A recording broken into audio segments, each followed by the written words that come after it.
Bom dia, sextos e sétimos, sejam bem-vindos a mais uma aula de PD1. Hoje eu trouxe três textos para a gente interpretar, pequenos, mas que vai ser muito importante para ajudar vocês quando for interpretar um texto. E isso é extremamente importante, não é só interpretação de texto. É uma das coisas mais importantes quando a gente está estudando. É aprender a ler bem, a conseguir ler e entender, mesmo que você não conheça uma palavra, às vezes, pela leitura do texto e do contexto, é possível entender sobre o que ele está falando, identificar um tema de um texto, a gente vai ver hoje, como ver informações do texto que são claras, outras informações que já não são tão claras, mas é possível que a maioria das pessoas que estão lendo ele consigam entender aquela mesma informação. E também a gente vai diferenciar, como a gente já fez em sala de aula, um fato de uma opinião.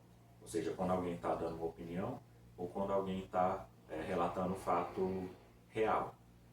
Então são algumas coisas importantes que a gente vai ver hoje. O primeiro texto que eu trouxe a gente já leu em sala, e aí dessa forma fica mais fácil para vocês acompanharem, né? A leitura agora que a gente está à distância, então seria mais difícil se eu trouxesse outro texto.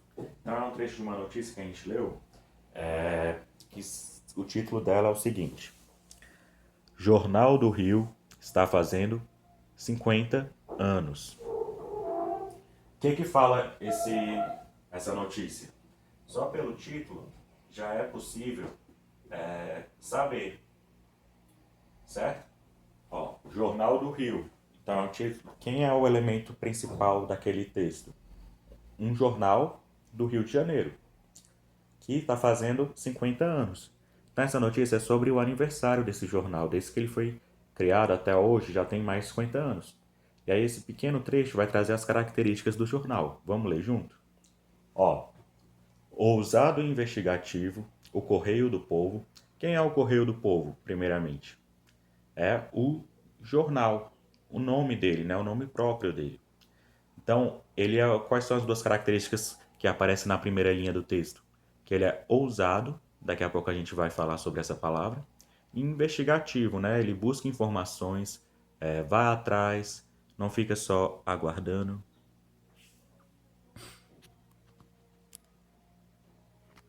Certo? E continuando, ele sempre mostrou, numa linguagem muito clara, tanto com assuntos da cidade, do país e do mundo, como também de municípios, do bairro, de cada cidadão e leitor. O que é importante a gente ver aqui? Na primeira linha, tem duas características dele, que ele é ousado e investigativo. E o que mais? Qual é a outra característica desse jornal? É que a gente pode identificar lendo o restante do trecho. Que ele trata de uma linguagem clara, ou seja, uma linguagem simples, né? Uma linguagem que não é difícil de entender. Assuntos de quais regiões?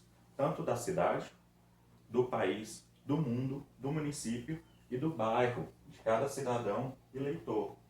Então ele é um jornal muito abrangente, porque ele mostra notícias de diversas regiões, né? Variadas. Tranquilo entender esse trecho?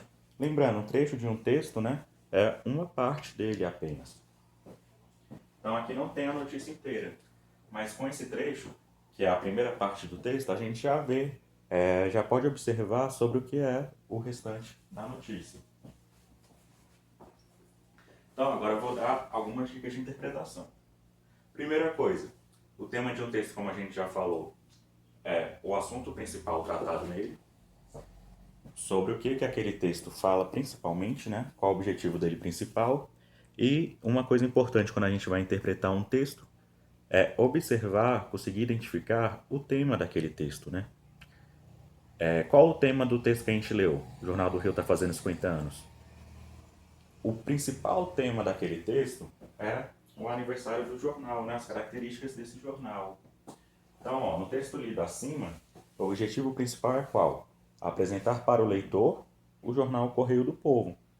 Então, identificando o tema principal de um texto, eu já me localizo do que vai vir adiante nele.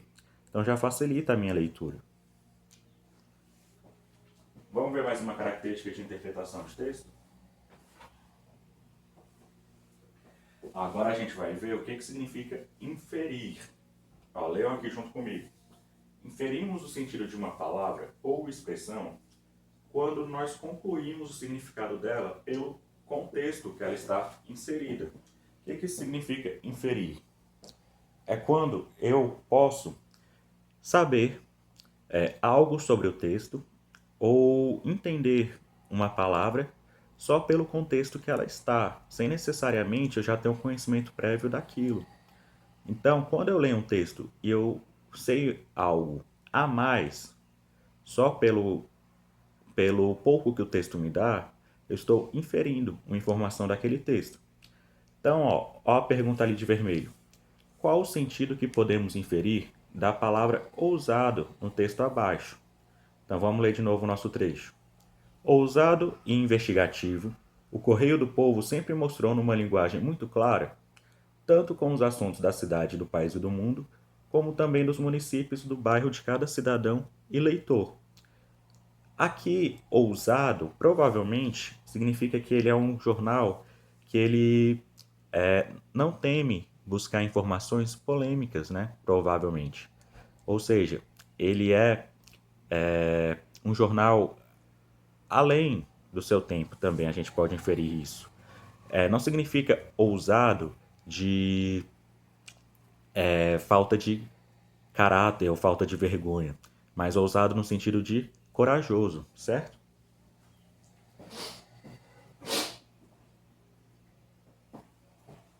Então, ó, vamos ler ali de vermelho de novo.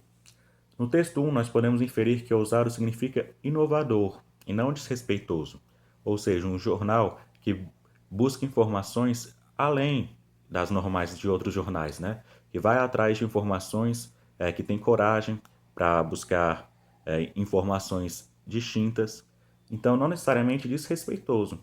Então, só a palavra isolada, eu não saberia o que ela quer dizer necessariamente. Mas quando eu coloco ela no contexto, que ela está se referindo a um jornal, então eu não posso inferir que seria desrespeitoso naquele contexto de aniversário do jornal, mas sim de inovador. Então a gente infere pelo contexto. Quando a gente lê o texto e a gente entende a informação de uma palavra, de uma expressão, ou até informações além daquele texto, sem necessariamente estar literal, estar claro dentre as palavras do texto.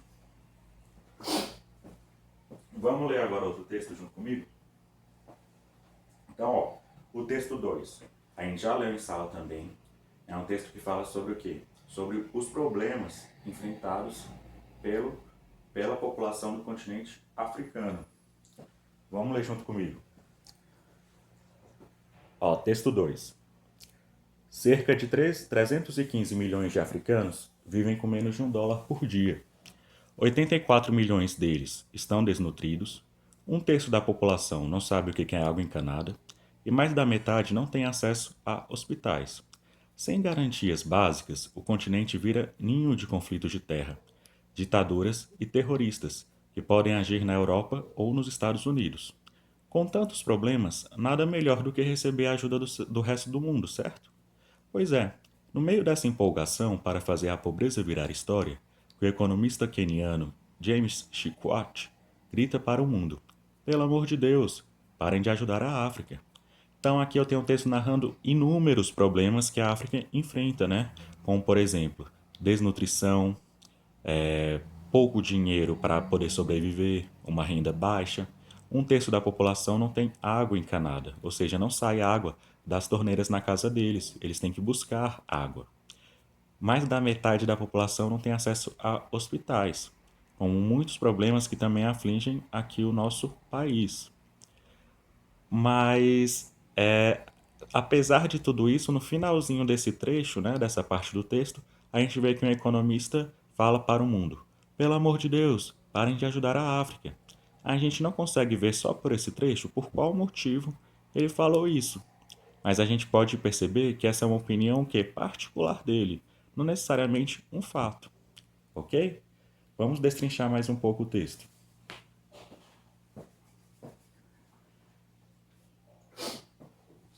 Agora a gente vai ver como a gente pode localizar informações implícitas desse texto. O que são informações, desculpa, explícitas primeiro, antes das implícitas. As explícitas são informações claras. Então, ó, naquele texto, a gente pode ver que o valor de que vive em média o africano é menos de $1 por dia, certo? Por quê? Porque no texto tem essa informação muito clara. Nele, a gente pode ler em média, 315 milhões de africanos vivem com menos de $1 por dia. Então, essa informação explícita a ele, uma informação clara que eu posso ver na hora que eu leio um texto. Outras informações que a gente vai ver agora, elas não estão tão claras naquele texto. Elas estão escondidas, ou seja, eu não posso afirmar com 100% de certeza aquilo. Então agora, ó, como localizar informações implícitas, ou seja, informações que não estão tão claras? Nós podemos inferir, como a gente viu, né? Uma palavra ou uma expressão. Ali no finalzinho, a gente infere que o economista queniano James Shikwat, ele não pensa que ajudar a África vai contribuir para ela. O que isso significa? Que esse economista, ele pensa contrariamente ao fato de ajudar a África seria algo benéfico para ela, de benefício, né, que vai fazer bem para a África.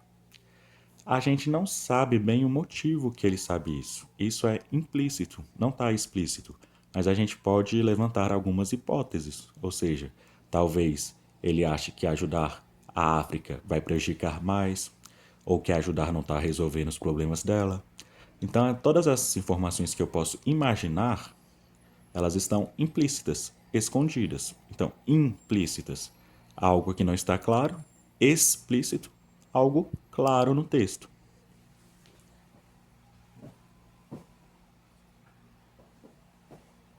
Por último, vamos separar o que seria um fato de uma opinião. A gente já viu em sala de aula. Um fato é algo que real, certo? Ele é algo que realmente aconteceu, um acontecimento. Já uma opinião, diferente do fato, ela não é um acontecimento. Ela é um julgamento que alguém faz sobre ela.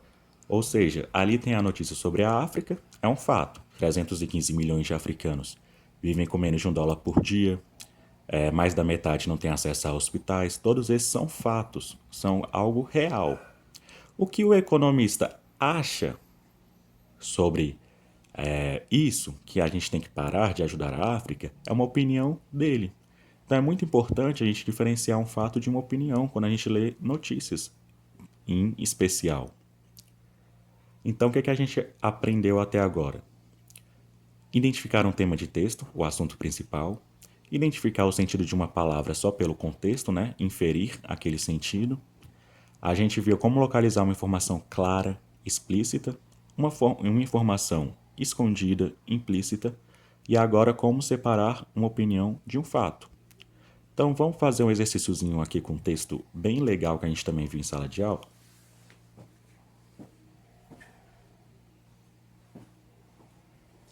Então, ó, vamos ler esse poema junto comigo. Pássaro em Vertical é o título do poema. Quem é o autor? Libério Neves. Então, a gente viu aula passada o quê? Que os poemas eles estão separados em versos, né? Cada linha dessa. Esse poema especial ele tem um formato diferente. Olhem como ele se organiza. Um verso no centro, um para esse lado e um para o outro lado. Por que isso acontece? Quando a pessoa escreveu, ela tinha em mente também usar a disposição das palavras nesse poema para poder ajudar a contar aquela história. Ó, cantava o pássaro e voava. Ele cantava para lá, voava para cá. Então, o sentido que ele voava, né, em zigue-zague. Voava o pássaro e cantava. De repente, o que aconteceu? Um tiro seco. Penas fofas, leves plumas, mora espuma e um risco surdo. Norte, sul. O que esse poema está me falando? Ele está demonstrando como um pássaro estava voando, né? Qual o sentido, o que ele fazia, que ele voava para um lado, cantava para outro, e de repente um tiro atingiu ele. Um tiro de que forma? Seco. E aí o que aconteceu? Penas fofas, leves plumas, mole espuma e um risco surdo. Em que direção é esse risco? Norte, sul. Provavelmente esse risco é o quê? A direção em que esse pássaro caiu depois de ser atingido por um tiro, certo? Então, qual é o assunto principal do poema? Pense aí um pouco. Vou dar alguns segundos para vocês pensarem.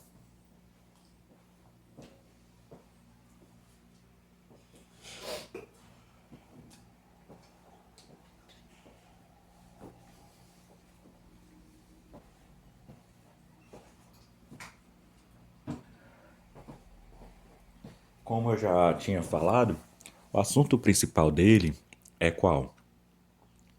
É um pássaro, certo?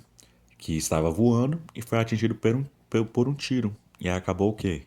Caindo na vertical. Por isso o nome do título dele é Pássaro em Vertical.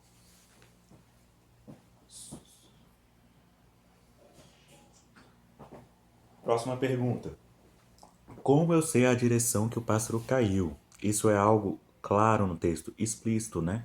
Pensem um pouco, vou colocar o texto aqui de novo para a gente ver.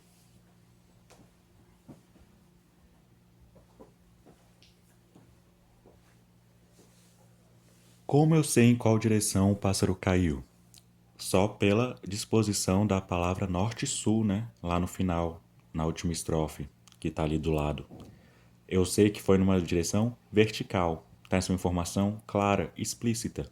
Só de eu ler o texto, eu já consigo identificar isso. Próxima pergunta.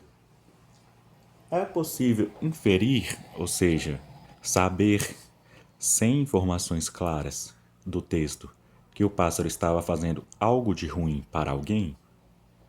Não, né? Por quê? Porque no texto não mostra nenhuma parte dele que fale isso. Então isso não é algo que nós podemos inferir. Não é algo que a gente pode identificar, que está implícito. Isso em nenhum momento o texto me deixa ter essa interpretação.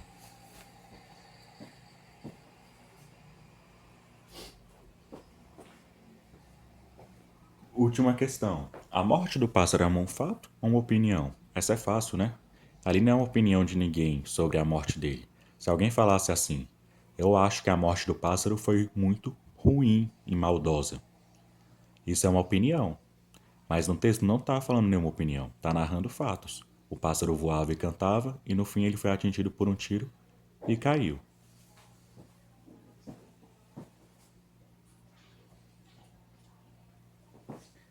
Falei que era a última, mas tem mais uma. O que significa a expressão tiro seco? Então aqui a gente vai conseguir identificar o sentido de uma expressão no texto. Ele fala que o pássaro estava voando e cantando e de repente ele recebeu um tiro seco. Esse seco não significa um tiro que não era molhado. Então aqui eu consigo saber interpretar o sentido daquela expressão pelo contexto, porque um tiro seco provavelmente é um tiro não esperado, né? Que aconteceu de uma vez só, de repente. Então essa palavra de repente me ajuda a identificar o sentido de tiro seco. Talvez um tiro inesperado, que o pássaro não estava ali aguardando, né? Ele estava vivendo a vida dele, cantando e voando normalmente, quando de repente isso aconteceu com ele.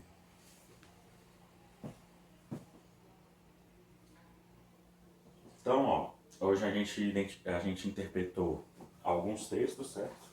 Eu vou deixar um exercício, tanto para quem está com material impresso em casa, quanto para quem está usando o aplicativo, também para a gente conseguir identificar essas características de um texto. O tema dele, se é um fato ou uma opinião, uma informação clara, uma informação não clara, o sentido de uma expressão pelo contexto, ou seja, pela forma como ele está inserido no texto, tá bom? Qualquer dúvida, me chama no WhatsApp ou no e-mail. Também se quiser conversar, matar a saudade, falar sobre problemas que nós estamos passando nesse momento, estou lá aguardando vocês, tá bom? Abraços e até a próxima aula.